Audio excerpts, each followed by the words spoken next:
Chapter 21. I didn't bring my umbrella today. I shake my head, scrubbing harder at the dojo floor, the pattering of rain almost hypnotic on the roof.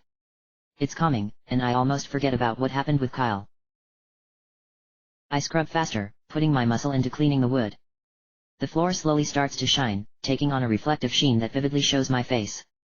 I try to ignore the tired look in my own eyes, and the fact that the small smile I usually have is absent. I sigh, taking a short break to wipe the sweat from my brow. I messed up with Kyle. I didn't mean to, but I did. I thought I knew more than him, that I knew everything about magic, and I was wrong. If I hadn't been so prideful and just trusted him, he would still be training with me.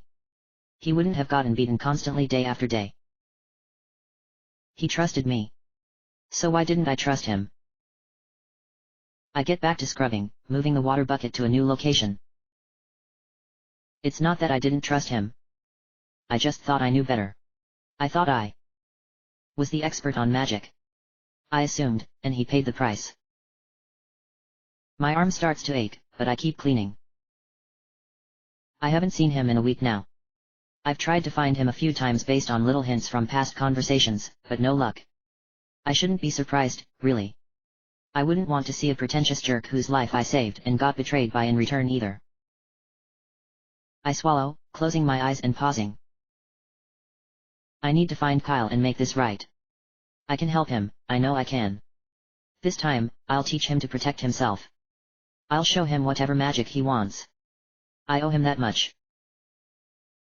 I hear a door open, startling me slightly, and I look up to see my two friends enter, big smiles on them both. Eliza, short and frail with her messy shoulder-length blonde hair, clutches a piece of paper, her eyes shining. I can't help but smile back. Poor Eliza had always been beaten and targeted by the Noxians before Zane started being guardian for everyone. The fear from those days has always haunted her, making her flinch at the slightest motion or sound. Some people called her mouse behind her back, but never in front of me. Not if they wanted to get away with it. Amara stands in front of her, taller and lanky, her hair also blonde but falling in a smooth wave to just below her shoulders. Her eyes are a sharp, sky blue that reflect her fierceness, but her mouth has a small, quirked smile that counters that hostility. Amara was good people, the kind that stood up for others and took things lightly. She got a little hot-headed at times and tended to lean on the cynical side when it came to Noxians, but her light attitude and humor kept her from coming across cold.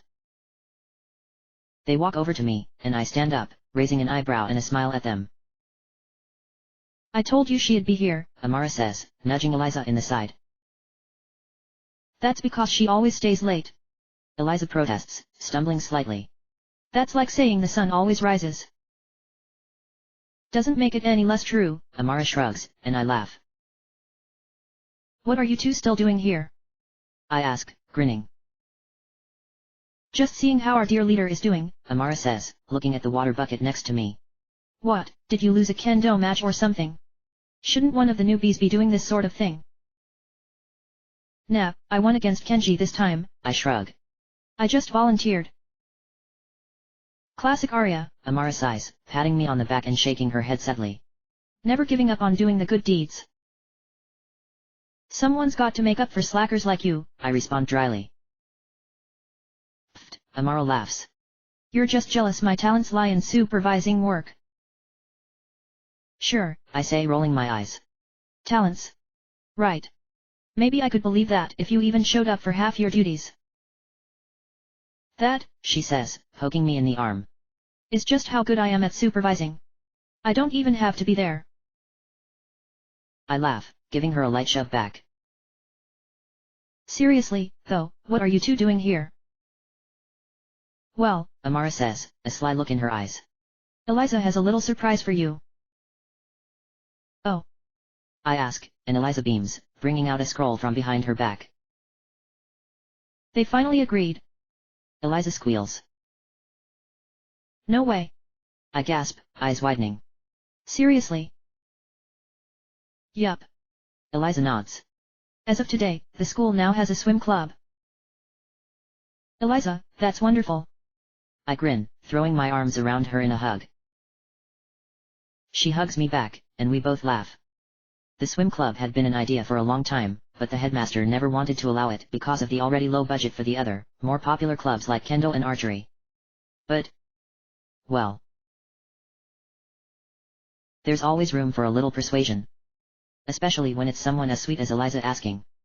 She may not be coordinated or strong, but she can swim like nobody else I've ever seen. This had been her dream for a long time. So, I ask, pulling out of the hug but still gripping her arms tightly. Who's in it so far? How many did you get? There's only 8 of us, she shrugs, a hint of pride in her voice. But I was hoping I could possibly convince you to make it 9. I blink, half surprised. Wait, I stumble. You want me to join? Well, of course we do. Amara suddenly jumps in, throwing an arm around my shoulders. We gotta give the guys here at least some chance to see you.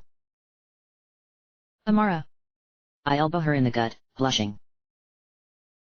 I tease. She laughs. But seriously, we know how much you love swimming, so. I was wondering if you wanted to be vice president of the club, Eliza finishes, eyes sparkling. I am honored, I stutter. But. Oh come on. Amara insists, pulling me closer. Don't you remember last year at the beach? When you said you would love if there was a club. It's too late to back out now. I mean, I'm just not that good of a swimmer, I say, giving a noncommittal shrug. Arya, you're the second fastest swimmer in the entire school. Eliza says, narrowing her eyes. Don't try any of that humbleness on us. I sigh, shaking my head but still smiling. I gently pull away from Amara's arm, and then I grab Eliza's hand, holding it gently with both of mine, looking into her eyes. Eliza, I begin, the words coming slowly. I would love to join your club. It's just. I've been really busy lately. Between kendo practice, running the shop, helping Zane with the duels, running to stay in shape, schoolwork, and a few other things, I just don't know when I'd have the time. Easy, Amara shrugs, putting her hands behind her head in a relaxed pose. Just swim instead of running. You still get your cardio in, and you get to look good doing it. I let out a defeated huff of air, hanging my head low. I slowly look up, glancing between the two of them. I'm not getting out of this, am I? Nope. They both respond at the same time, and I laugh. Alright. I'll join. Just know I'm going to be busy and might miss a few practices. No problem. Eliza nods. Pfft, Amara snickers. Who's the slacker now? I give a half-hearted kick at her shins that she jumps away from, holding up her hands. Whoa there, Amara says, cracking her knuckles. If you want to fight me, it's only fair you know I'm the second strongest in the martial arts club. Hey, I say nonchalantly, releasing Eliza's hand and crouching back down to resume scrubbing the floors. And here was I thinking you only joined that club to get a little closer to my brother. Pfft, he wishes. Amara scoffs, folding her arms and looking away haughtily. Her cheeks give her away though, a rosy glow beginning to appear. Oh, okay, I shrug, soaking the sponge in the bucket. I guess I'll tell him you aren't interested then. I mean, he'll be a little heartbroken after just asking me about you. He did not. Amara interrupts, face bright red. Did he? No, but it's nice to know you care so much what he says about you. Amara groans, grabbing Eliza's hand and beginning to lead her away. Come on, let's leave our fearless vice pres to her cleaning. Practice is right after school. Eliza shouts as she is dragged away, giggling and waving vigorously. I wave back as they leave, shaking my head. Those two. I can always rely on them to brighten my day. I continue my scrubbing, my heart thrumming with glee from our exchange, just like it does every time I get to see them. If there was ever any doubt in me that good people existed, I would only need to see Amara and Eliza to be reminded of just how much light there is in the world. It can be dark and scary at times, but people like them make it all worth it. I start humming a little song as I scrub, occasionally singing a few verses from the song. Little caged bird, don't stop your sweet song. The rain seems to lighten up a little, only the occasional heavy droplet landing on the rooftop. Bars of iron, cruel and cold surround you. Maybe it will be done raining by the time I'm done cleaning. Wings broken by the world around you. I wipe away at some of the sweat on my forehead, readjusting a few stray black hairs that fell from my ponytail. Yet still you sing songs that don't belong. I finish cleaning, and put away the bucket and sponge. Don't stop, little caged bird, because my heart soars with you. I take one last quick look around the dojo with a satisfied smile, making sure I missed nothing. Then I grab my school pack and leave, heading out through the garden. Sure enough, the rain seems to have let up, but the dark, thick clouds threaten more soon. A low rumble of thunder echoes in the distance, and I shiver, picking up my pace. I made a mistake with Kyle. He saved my life, and I didn't trust him. I hurt him. But that doesn't mean I have to keep beating myself up about it. No. I owe him a solution, not my self-pity, and that's what I'm going to give him. I can figure out how to make all this right. I know I can, because I've done it before for Eliza, for all the Ionians at the academy. I didn't mean to be Noxian to Kyle, effectively manipulating him into trusting me while I kept myself safe. That hardly matters though. What matters is what I'm going to do about it. I shift my bag on my shoulder, building my resolve. I'm going to find Kyle, and I'm not going to just show him Kinomancy, I'm going to show him any combat magic he wants. More than that, I'm going to offer him what he's always wanted, a fair fight. If I can convince Kyle to let me stay nearby but out of sight the next time he fights, I can counter any magic in the area. It would be a complex spell to even effect through aura-based magic, but I can pull it off. I have to. I reach the end of the forest, looking up as I see movement, a figure stepping from behind the corner of the academy. My heart stops as I look up straight into the face of Kyle standing only a few feet away, soaking wet and expressionless. His eyes are dark, a shroud of tightly controlled emotion. I swallow, suddenly lost for words. All my plans, my good intentions and apologies, they all disappear in an instant, replaced only with a mixture of guilt and sorrow. I feel my lip wobble a few times, trying to say something, anything. I need your... Kyle whispers, his voice trailing off. Maybe. This was a bad idea. Never mind. Kyle. I trail off, deep stabs of regret hitting me with even more force. Kyle turns, and starts walking away quickly. I blink, and hurry following him. I catch up, walking right behind him, and I almost reach out to touch his shoulder. Then I see the way he walks. His body is limp, like he's completely given up. His shoulders sag, his steps are more of an aimless stumble than a walk, and his head remains lowered, his soggy hair dripping over his face. I pull my hand back, biting my lip hard and looking away. I did this. I did this. To someone. To another human being. My hands clench, and I stifle the tears, trying to build my determination once again. Kyle, where are you? Where are we going? I ask, my voice soft. Just... He sighs, a mixture of frustration and desperation in his voice. Are you going to help or not? Yes, I answer simply, putting sincerity into the voice. He simply nods, still not looking at me. We continue walking through the streets, mostly empty from the heavy rain. We pass by a young, laughing couple as they run through the muddy streets, giggling as they hold on to each other. I see another man stumble from an alley, obviously drunk, and he ambles away, a lost and faraway look in his eyes. Kyle takes a turn down another street, and I almost trip over a man in a dark cloak sitting against a wall, oblivious to the rain. It's been a rainy season lately, so none of this really surprises me. The true squalor of occupied Ionia only really comes out when someone looks closely enough. For instance, the fact that the young couple were wearing smiles that were forced, their eyes touched with tragedy. Or the fact the drunk's clothes were ripped, his body covered in bruises probably from a beatdown. Even the cloaked figure sitting in the rain has a story, one that ended with him there, alone and homeless. This is what pain does to people. Even if we try to forget it, it changes us. It doesn't matter if it's something big or small, pain is pain. I used to think Noxians were the only ones who could cause so much pain. Now I know better, because of what I did to Kyle. I shudder, and continue to follow Kyle through the streets, my throat tight. Whatever you need, I whisper, a distant roll of thunder almost washing the words away. I'm here for you. He stops suddenly, and I almost trip trying not to walk into him. I see his head turn ever so slightly, his messy, wet hair still obscuring his face. You mean that? He asks, his voice hoarse. Whatever it takes, I find myself responding instantly, without thinking. I'll teach you Kenomancy. I'll show you how to counter aura shields. I'll get Zane to help. I'll counter magic. Whatever you need, and whatever it takes to make this right. He shifts on his feet, his hand shaking ever so slightly. Why? He asks, his voice breaking with emotion. After what I said to you. After everything that's happened between us.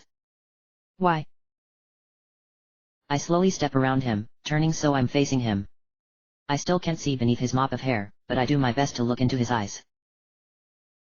Because the last thing I wanted was for you to get hurt, I say, my voice trembling. You're a good person, Kyle, one who deserves better than what's happened to you. I know what that's like, believe me, I do. Even if you can't forgive me. I want to fix this. Something akin to regret flashes across his face, just for a moment, and then it's gone, his eyes closing. Why did you lie to me? He asks. I trusted you. Why didn't you just tell me the truth? His dripping hair makes it hard to tell if there's tears falling down his cheeks, but it doesn't matter. His voice carries the weight of the pain. Because I was scared, I respond. Because I was scared to trust Enoxian. I didn't want to get hurt, but you got hurt instead. I never meant to deceive you, I just was weak. That's all. We stand still in that moment, and I hardly dare to breathe. Faint raindrops fall onto us, marking the return of the storm. Neither of us acknowledges it, not even when a flash of lightning splits the sky. We just stand there, Kyle giving me the grace I don't deserve of listening to me, and me trying to stay standing from the pain of my trembling heart. Oh, he says simply, walking past me into an alley. I blink, and then follow after him, taking a left when the alley suddenly turns halfway to the other. Isn't this the same alley Kyle fought with Evan in only a week ago? My steps falter as we get halfway down the alley, and Kyle stops with me, turning around. For the first time, he looks up at me, his eyes practically glowing. I wonder, he spits. If you know how much I went through. If you realize just how much I gave up. My chest is tight, and my throat refuses to let me say anything, practically choking me. Kor wanted to give a show of force to end Zane's, your brother's, guardianship over the Ionian students, he smolders. He was going to do whatever it took to make him stop, and I was the last one with influence, the last person holding out. If I hadn't fought, if I hadn't believed Ionians were honorable. His lip starts wobbling, his hands turning into fists. So where was your honor when you repaid me risking my life and reputation to save you? Kyle shouts, eyes wild. Where was your honor when you lied to me over and over again? Where was the honor when you let your fear control you? I flinch, tears dripping from my eyes. I didn't mean to hurt you, I managed to choke out. And yet you did all the same. Your intentions don't matter, only the outcome. You used me to make yourself feel heroic and good and never thought twice about it. You're worse than any Noxian. At least we admit to ourselves what we're doing. You can preach all you want about making a mistake, about trying to help me, but this was never about me. This was about you making yourself feel less pathetic, and you know that's the truth. The small spatters of rain stop, a sudden quiet in the air. I feel my balance wobble, my legs stiffly holding me up. My vision flickers. You're a monster. No, I whisper, more to myself than him. You can hide behind your masks all you want, Kyle continues. But the truth is, you only pretended to help me to make yourself feel important and to get petty revenge for things I didn't even have anything to do with. I stare down at the mud below me. There's nothing to say, because there's truth in his words. If Noxians hurt people because they want to become more powerful, what kind of person hurts another without even trying to? A monster. A monster does. You people, Kyle seethes. You play the victim card, and yet you still pretend we aren't playing the same game, trying to be stronger and more powerful than anyone else. They tried to tell me, but now I realize how much of a fool I've been. There's no difference between Noxians, Ionians, or any other group. There's only people, and in the end, they always look out for only themselves. I close my eyes. My whole life I've only thought of it as us versus them. Now, I see he's right. We all are equally evil when we want to be. I made Kyle suffer. Because I thought I was better than him, a better mage and a better person because I was Ionian. My first thoughts about teaching him magic were what if he betrayed me? If I hadn't been so prideful, hadn't looked down on him, I would have seen he was exactly the same as me, living in a foreign land with cruel rules that no one could defy. The only difference between us was that I wasn't willing to use my power to help others, while he did it on instinct to save my life. I'm not some grand protector of the weak, some tragic hero taking on their burdens and pains. I am the weak. Now that I know just who I'm up against, he says, his words suddenly cold and flat. I can start playing by your rules. Considering you have none, that won't be too hard now, will it? My head snaps up, looking at him with wide eyes as I feel a subtle wave of energy wash over me, smothering my senses. A silencing field, the same one I trained Kyle in, suddenly fills the alleyway, thrumming with the power of anger. Kyle? I ask, fear suddenly clawing at me. What are you doing? What I should have done the first time Core asked me to. My stomach lurches, a falling sensation making me nauseous as two figures step from behind Kyle. They sink out of the shadows, walking to stand just behind Kyle, dark rain cloaks swaying behind them. Evan, the one to my left, lowers his hood, looking at me with calculating eyes. Core doesn't remove his hood, but I can tell he is the other by the dark, shaggy hair underneath his hood. I take a step back, my muscles tensing up as fear stabs into me with each beat of my heart. I wouldn't do that if I were you, a familiar, arrogant voice says. I whip my head around only to see two more figures, one a girl who only looks somewhat familiar, and the other is Damon, the new kid who my brother beat, who pushed me off the catwalk. His spiky blonde hair and hungry eyes only accented by his sharp smile. I'm surrounded. Kyle, I gasp, turning back to him. What did you do? Nothing, Kyle states, his voice hard. This is what you've done to yourself. I look around slowly, hands trembling. This is a joke, right? No, that's exactly what this is. This is just a scare tactic. Kyle must have told them about Zane being my brother. They think they can scare me into making him stop. I swallow, forcing myself to ignore Kyle's betrayal. I can talk my way out of this, the way Fairfax has taught me. Core, I nod in his direction, my words frustratingly shaky. He lowers the hood, his bored face barely tilting into a nod. If you do not mind, I continue. I would like to return home now. I've had a long day and... I'm interrupted by laughter from Damon behind me, sharp and high-pitched enough to make me flinch. Core tilts his eyes ever so slightly past me, and the laughter stops as quickly as it begins. Core's dark gaze trails back to me slowly, meticulously. I don't think you understand the situation you're in, he rasps, voice barely louder than a murmur. I do, I insist, a chilled wind sweeping past me. You want me to deliver a message, and so I will. I'll tell Zane about your threat. You mean your brother? Core says. The one you've been subtly helping win duels through magic. I blink. What? I never. No, you didn't, Core interrupts. Evan would have noticed that. But the truth doesn't matter, does it? No. Only what people perceive to be the truth. So what? I ask, lip wobbling. This is blackmail? Zane backs off, and you don't spin your tail. We're far past that. Core shakes his head, his dark, raspy voice grating against me. We went past that the moment you stained our honor by using loopholes. Now it's time for restitutions. It's time your precious Ionian goodwill and honor was stained and revealed for what it really is. Every beat of my heart sends shocks of terror through me, and all I can do is slowly look between Core and Kyle. My bones tremble. You can't do this. Oh, but I can, Core sighs. You see, if anyone Noxian receives the approval of all Noxians affected by the rules, they are allowed to ignore them. It's called the drastic measures rule, appointing one leader to attain retribution that honor would keep us from.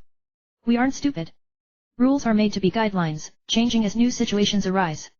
Situations like arrogant Ionians stepping out of their place and disgracing us with their own interpretations. I stop breathing, my eyes widening. You see, Kor says, making a slight gesture with his hand. You aren't here to deliver a message. You're here because you are the message. I draw in a sharp breath, desperately trying to remember the basics of fighting that Zane and Akira taught me. I shift my feet into a wide stance, lifting my trembling hands to my face in tight fists. My heart practically beats out of me, and sweat has already formed on my brow. Kyle's silencing magic is still in effect, but I do my best to slowly gather my aura into a shield around me. You can't do this, I mutter, not sure if I'm trying to buy time or convince myself. You can't do this. I can. Kor smirks. I can because you broke the rules first. I couldn't have done anything nearly so drastic as what I'm about to if you hadn't attacked Evan outside of a duel. Now, well, the rules are a little murky on just how far one can go against a betrayer of honor and law. 5 Noxians surround me, 2 of which I know for a fact can use magic. They have me at a disadvantage, already laying down silencing magic. I don't stand a chance against them physically. If I'm going to do something, I need to do it fast. My aura finally condenses around me, and I start gathering energy, preparing to cast the strongest spells I know. The silencing spell will nullify any magic the second it leaves my body, but all I need to do is break Kyle's concentration for a second. Then I make my real move, and I escape. This can work. Here goes. If it helps, Kor lazily closes his eyes, seeming to have lost interest in me. Kyle was the one who suggested just what we are going to do to you. So every second of pain and agony belongs to him, and the best part is, you have only yourself to blame. Every choice you've made has led you here. I wonder how that feels, to finally realize you're the villain and we're the righteous. My concentration falters as my stomach twists inside me, and I blink, trying to shut out the words. When my eyelids lift, I have only a second to register the blur of motion in front of me before something hits me hard in the lower ribs. I let out a gasp that turns into a cough of blood as my body is lifted a few inches off the ground from the force of the blow, my ribs cracking in crystalline agony. I somehow manage to land on my feet, desperately drawing in as much magic as I can, trying to. Evan, fighting with both hands pocketed, spins in a blur of motion that brings his left foot into the side of my head. Red covers my vision as I feel my jaw and cheek crunch under the pressure, my head and body twisting painfully. Evan's foot slams into my lower back, but with my balance already gone it only pushes me to the ground, skidding across the muddy ground and almost into the alley wall. Thunder roars, closer than it was before. My jaw, cheek, and right eye all scream in dull, throbbing pain, while my ribs whine with sharp, tormenting stabs that rob me of my breath. My face and hands are full of tiny cuts from sliding across the half-mud half-dirt ground, burning against my senses. I try to take in a deep breath to collect myself, but it only results in an overwhelming shriek of pressure, like 1,000 needles pressing against my lungs. I would scream, but that would require air, a luxury I no longer have. Bring her over here. A hand clamps down on my hair, dragging me backwards. I try to get my feet underneath me, but every movement of my torso sends stars across my vision. I'm thrown to the ground a moment later, feebly trying to break my fall with my hands, but my face still slams painfully into the ground, hitting something hard. Someone grabs the back collar of my blazer and pulls me up so I'm kneeling. Blood, hot and thick, starts streaming down above my right eye, curling around it and down my cheek. My breaths are ragged, and I clutch at my stomach, trying my best not to make even the slightest movement. I told you not to be too rough with her, Kor growls. How many ribs did you break? None. Her organs are just bruised. The pain will lessen in a moment. True to Evan's words, I slowly find myself more capable of breathing, and I take slow, shallow breaths in to test my capacity. I slowly look up at Kor, my neck stiff and painfully tight. He stares down at me, regarding me for a moment. Then he holds out a hand to his side. Kyle hands him something silently. Kor crouches down in front of me, bringing the item up next to his face. It's a white mask with diamond-shaped teeth on the outside, its cruel and empty, slanting eyes staring back at me. It's the same mask I wore when I fought Evan before, the one I used to mask my identity. I find your choice in masks interesting, Kor rasps. So interesting, I did some research on this particular one and what it meant. Kor gently sets it down in front of me, standing up with a sigh. It's funny, Core says. that you would choose a mask that suits you so well. What are you talking about? I mumble, the taste of iron on my tongue. The mask you chose, Core muses. is one that represents demons, tricksters, and voidborn. It's the mask of monsters. Quite the statement, don't you think? I've got to say, it takes a special kind of monster to pull it off, but luckily, it describes you perfectly. I'm not a monster. I shout, anger and hate rising inside the depths of me. No. Core raises an eyebrow. As far as I'm concerned, you fit all the criteria. First of all, you don't think you're one, and no monster does really. Secondly, you only ever act like one, hurting those around you to keep yourself alive and strong. And finally, you even use monstrous powers, like that unique little magic of yours, you know, the one that devours everything around it. As far as unique auras and magics go, I don't think I've ever heard of one more suited for a monster. I look away, a mixture of revulsion and hate stirring inside me. Yeah, that's what I thought, Core murmurs. Not even a denial. Ah well. I guess I should tell you what we're going to do now, shouldn't I? I try to pull my focus together again, but pain robs me of any discipline. If Kyle's silencing field wasn't interfering, I might be able to put together a simple spell, but with Evan's kick to my head added on, my jumbled thoughts don't stand a chance. I'm drawn back to reality when Kyle steps forward, raising a book in front of me. Runes, Marks, and Sigils, a complete guide to every type of magical seal. I recognize the book. It's the one I helped Kyle pick out to teach him more about silencing magic. I told him making some simple runes of sealing around the area he fought in would keep anyone from easily using magic. He told me the next day it hadn't worked, but he was going to keep reading, trying to figure out why. You know, I read this book so many times, Kyle says scornfully. That when I realized you were the one who needed to be punished, it took me all of 3 seconds to remember what I read in this book. He opens it up to a page, a smile spreading on his lips. The symbol is less important than the intent, he starts reading, satisfaction in his voice. As magic is the power of will, any real symbol put onto any object should work for all intents and purposes. Generally, the simpler the job of the spell, the more it can affect. He shuts the book loudly, eyes sliding back down to me. Everything you are, Kyle whispers, has been defined by your magic. It's the source of everything you do, think, and the only meager power you really have. So, I thought to myself, if runes can be put on just about anything, why not put a rune capable of sealing magic onto someone? A magical tattoo of sorts, capable of making them never use magic again, fueling itself with their own power. My blood chills, sound becoming weirdly distorted as I process his words. That can't work. No, that's not possible. A spell, weaved onto someone's skin, feeding off the power inside the wearer to sustain itself. It would last forever, as long as the mark remained, even if the purpose was to stop them from casting magic? No. Surely that can't be possible. Something like that would need precedent, someone would have done it before everything stops. There is a precedent. Rise, the League of Legends champion, who has magical tattoos over his entire body. Panic rises inside me, and I start struggling, letting out a scream. Help! Someone help! A fist slams into my face, breaking my nose with a soft crunch. I let out a painful breath, spraying a mist of blood in front of me, my vision wavering once again. I can feel the blood smeared over my mouth and jaw, more coming from my nose in a constant stream. None of that now, Core says disappointedly. Kyle's silencing spell isn't just stopping you from using magic, it's keeping the sound in this area localized. Besides, we have other contingencies in place. I flail an arm, trying to punch him in the face, but a firm grip stops my arm. A second hand wraps around my other arm, twisting both painfully behind my back. None of that now, Core says, making a tisk sound. We have quite a bit to do, and we really can't afford slowdowns.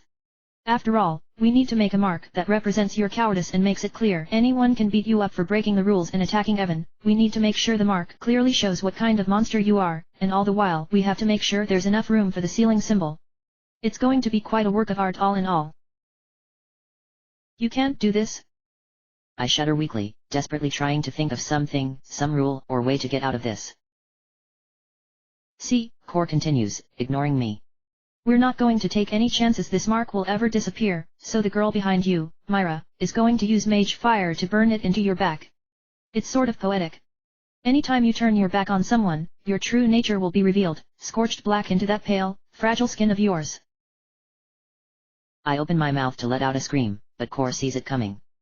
His hand moves, chopping me in the throat, and I choke on pain and spit, coughing and wheezing for air. This mark, Core whispers as I struggle, is going to represent everything you are. Let me describe it to you, seeing as you might have some trouble looking yourself. It's going to be the outline of that mask you have, including the eyes and teeth. A line will drip down from each eye to represent your cowardly tears. Finally, on the forehead of the mask, will be the sealing mark, the cross with the ends of the horizontal bar turned diagonally upward. As Core describes it to me, he draws it in the mud with his finger, right next to my face so I can see it. And now, Core says with a sigh, standing up. I leave it to our artist. Myra, care to begin? Sure, I hear the girl behind me say. Take off her blazer. I'll cut off the rest. I fight against Evan's grapple, struggling with all my might to break free. I manage to slip an arm away, reaching around and clawing to free the other one. There's a sudden force hitting the back of my head, and everything disintegrates. The next thing I know, I'm lying against the ground, the sleeve of my blazer pressed into my mouth and each limb being held down by someone. I try to shake them off, but my attempts are feeble and uncoordinated, my mind sluggishly trying to fight back. Helplessness. It feels like I'm ripping and clawing my own mind apart, grasping for anything to save me, only to have my fight snuffed out. My heart lives in my throat, its beat loud enough to remind me of my fear with each jarring lurch. Stop struggling, the girl Myra says, a wicked-looking knife suddenly appearing in front of my eyes. Or this is only going to be more painful. I force myself to stop, my limbs still shuddering with pure terror. I feel her grabbing the back of my white shirt and lifting it up, cutting through it in smooth, quick motions. Soon, the cold air tickles my back, and I shiver, my eyes tearing up. White. So boring. Not surprising from you Ionians though. And with 2 quick slashes of her knife, my back is bared, exposed to elements. I close my eyes. This can't be happening. No, none of this is real. Any second now, Zane or Akira or even Fairfax will round the corner and save me.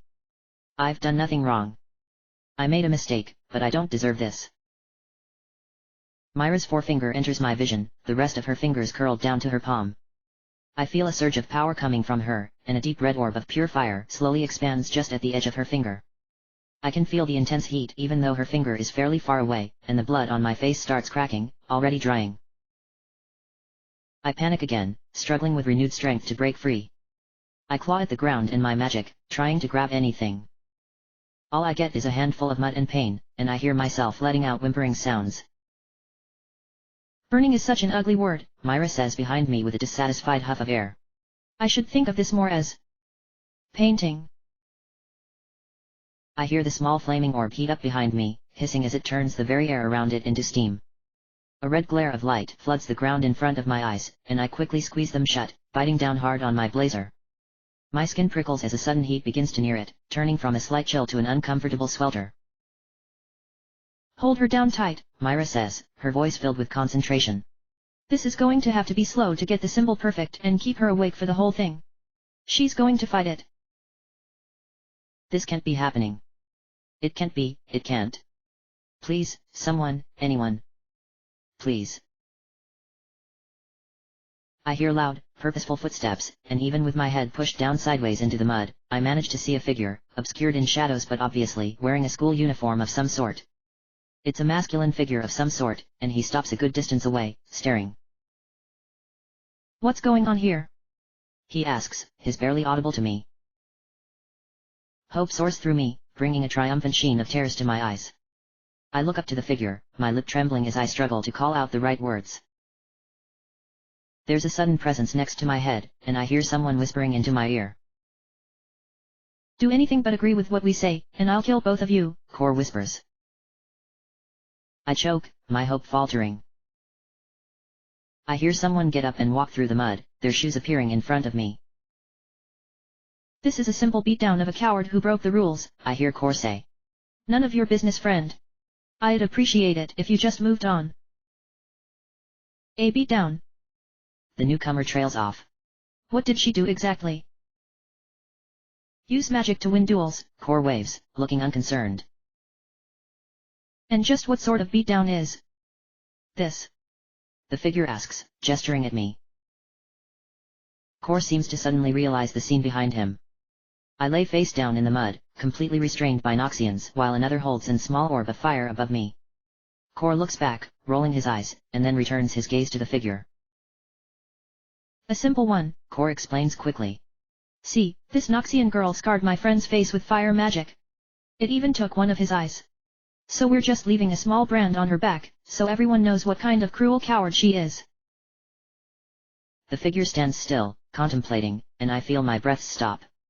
It's a clumsy lie at best, filled with obvious holes like the fact a retaliatory beatdown usually only involves 1 or 2 people, or the fact that no one here has a burned face, and the one wronged by the target of the beatdown wouldn't miss their revenge for anything. But I don't know what to wish for, him to realize truth, or him to accept the lie and move on. If he tried to help me, he could die, but if he doesn't. And that's all you're doing? The newcomer finally asks. Putting a small mark of a coward on her? Nothing else? Nothing shameful?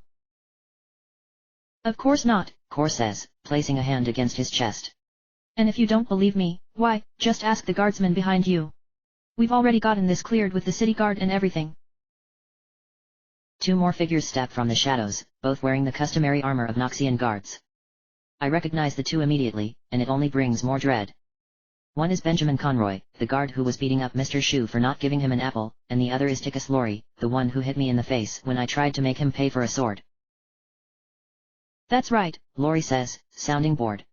And because this has already been cleared, I'm going to have to ask you to move on as you don't have permission to be here. The unknown student turns, and I can feel his gaze on me, staring intently. For a second, I can feel his hesitation and doubt. Help me. I mouth the 2 words over and over again. I know he can't see them in the dark, but maybe. All right, the figure sighs, his voice sounding tired. The newcomer turns and walks away, and Core waits until he's out of sight to address Lorry. I'm paying the 2 of you to make sure something like that doesn't happen, Core growls. What exactly happened? You better make this quick, Lorry says gruffly, hand tight on his sword pommel. It was harder than we thought to get here without arousing suspicion. Keeping this area clear won't exactly be easy either. Relax, Conroy smirks, eyes glistening at me. We're getting paid enough. Besides, this wench deserves it. Maybe we'll even get a little fun in after they finish, Lorry scoffs, shaking his head and walking back down the alley. Conroy gives me a wink, turning to follow soon after. See? Core whispers, leaning in close to me, his breath slithering on my ear. No one's going to help you. You're alone now. And just like that, I'm alone with my tormentors once more. Core walks back out of my sight, and I feel resumed pressure on my limbs. Continue, Core says. And don't stop until we're finished. Beads of sweat form on my back, and I can feel the condensed, miniature sun getting closer to my skin. The sweat starts boiling on my skin, burning me before it turns to steam. My skin itself goes from warm to dehydrated in a second, cracking and then burning, a sheet of agony becoming my only sensation from my back. My vision turns white when the fire actually touches my back, robbing every sense but that of my body being cooked and burned, patches of skin, flesh, and muscle sizzling into a crisp. I scream. I scream, louder than I have ever before. It's a shrill, screeching sound, one that sounds more animal than human. I can feel my throat tearing itself apart as I scream, blood wetting my throat. I don't know how long I scream before something finally gives out, and the sound of my voice just disappears. I clench my teeth hard, hard enough to make my gums bleed. The burning agony doesn't let up, not for a second. The fire consumes, and I can feel my flesh slowly being eaten, parts of me slowly dying. The thing about fire is that it doesn't stop. It keeps growing, the hurts never stops, not until the prey or the fire dies out. Only one thing can survive when set on fire, and I can feel parts of me disappearing. An emotion overtakes me that I've never really felt before, not until now. It's not helplessness or pain or fear, although they are all mingled in, especially the helplessness. But no, this isn't helplessness. I remember what that feels like too vividly, etched into my mind the day I was told my father was never coming home. This is something more potent than even that was. The second that fire touched my back, I realized I wasn't getting away, not this time. No one's going to save me, and even if they did, it's too late now. No miracles, no happy endings. There's no hope left inside me. Despair. That's what I feel. It's a filling hollowness, reminding me of its presence every second. The pain and heat become my reality, taking away my vision and sight. I keep trying to scream, ripping the flesh of my own throat more and more, but it's all I can do. My arms and legs are held down, and no amount of clawing or painful spasming gets me free. Every time I think I can finally sink into the scarlet agony, darkness beginning to gently rock me away, it brings itself to a new level, leaving white streaks across my eyes. I don't know how long it takes.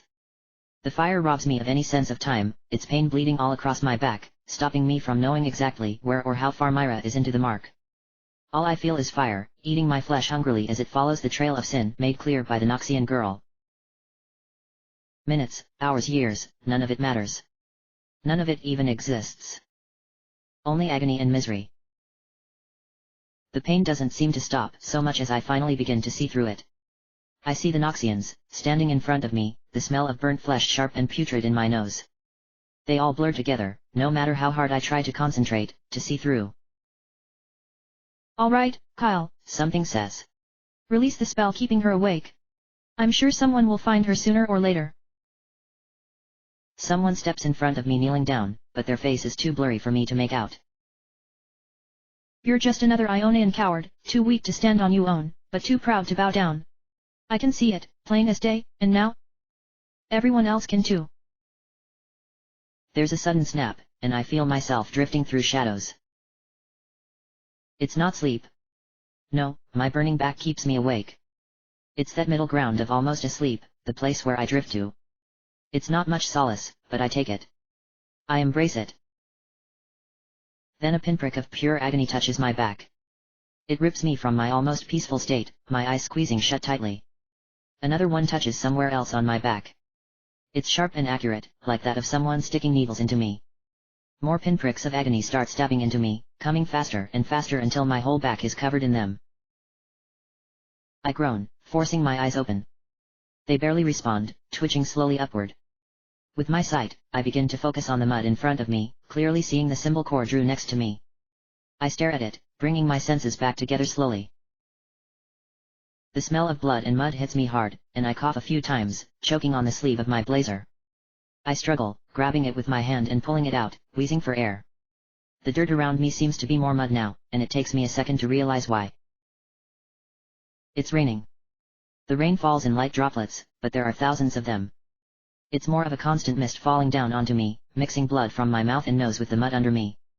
I can hear a faint and irregular hissing sound, and it slowly dawns on me that the misting rain is turning to steam the second it touches my back. I move my head to the side, retching onto the ground, my body heaving. I need to get help. I need to leave, before the guards come back and hurt me more. I need to get home. I push with my hand, pressing it into the mud.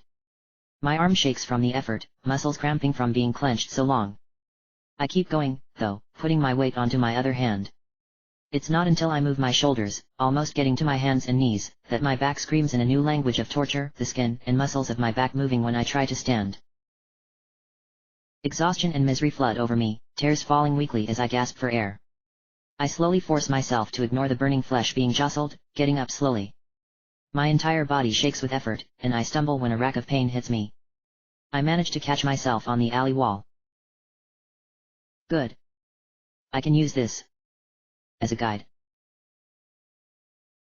I move, sliding against the alley wall with my left arm, following it until I stumble out onto the streets. I look around, but nothing is the same. I'm in a foreign world, one I can't make any sense of. It's an empty world, a cold, cruel world. I turn, facing a direction, and I start walking through the rain. I just walk, going right down the middle of the road. Each step is a struggling stumble, and I fall to my knees more than once. Somehow, I manage to get up each time, stumbling forward once again.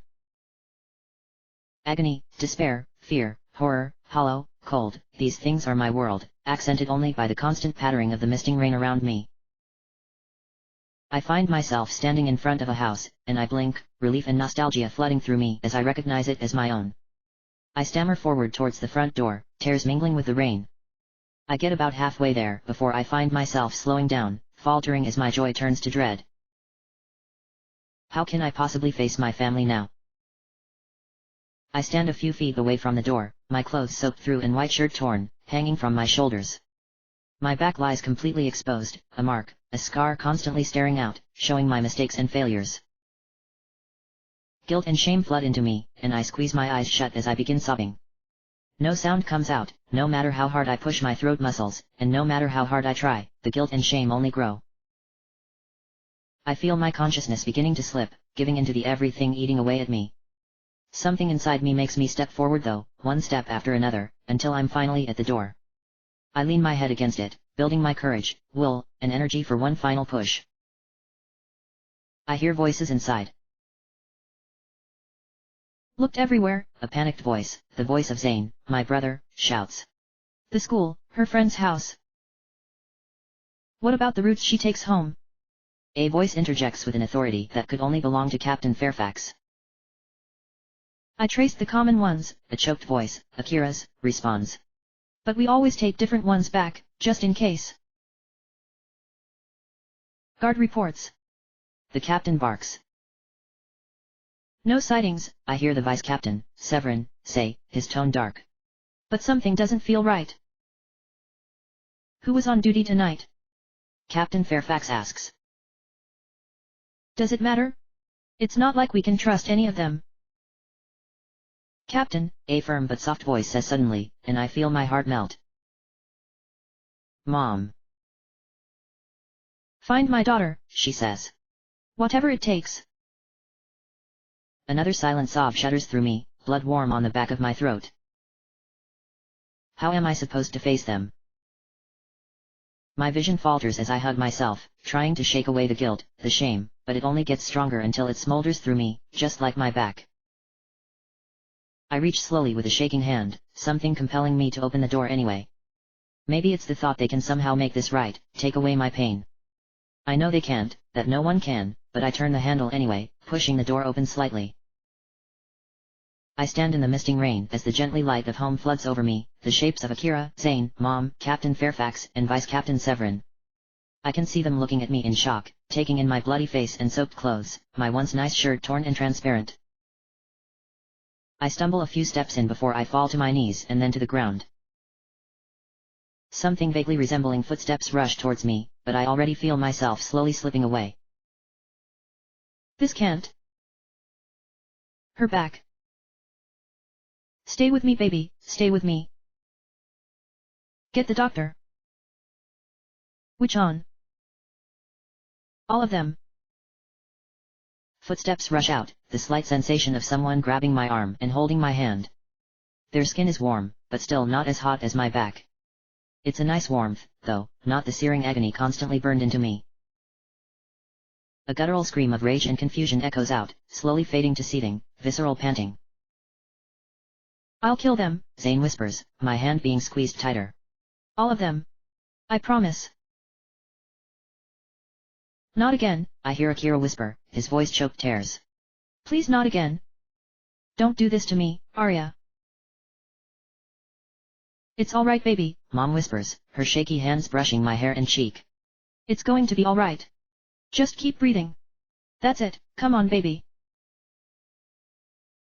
I try to stay awake, but a smothering exhaustion washes through me, and I let myself drown in its blissful nothingness. Your origin. Where it all began. Remember.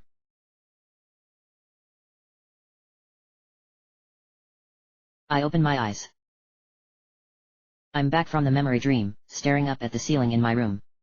My body aches, bruises awakening with me. My cheeks are warm and wet, my eyes tired. My back throbs with pain, like it has 1,000 times since that day. It itches, tingles, and aches to its own will, always threatening to remind me. I slowly get out of bed, walking to the little desk. I stare at the remaining vials of medicine, my heart slow and steady. I reach out, grabbing the first one, popping it open and drinking it. Warmth washes through my bones, but it doesn't let me forget. I set it down, picking up another in its place, and I drink that one too. How could I forget? It's always behind me, just waiting for one glimpse in the mirror. I grab a third, chugging this one faster. Every time I changed my clothes, choosing what I had to wear, always considering if there was even a chance it would show. Never wearing anything that bared a hint of my back. I pick up the fourth and final vial. I savor the taste of this one, letting the medicine soak into me. Then I walk back to my bed, pulling the covers tightly around me. I could think about 1,000 things, like why I'm having these memory dreams, why they are only about that event, the words that whisper to me in them, or even the odd feeling that every single one has had something in it that didn't happen, that was off or not quite correct.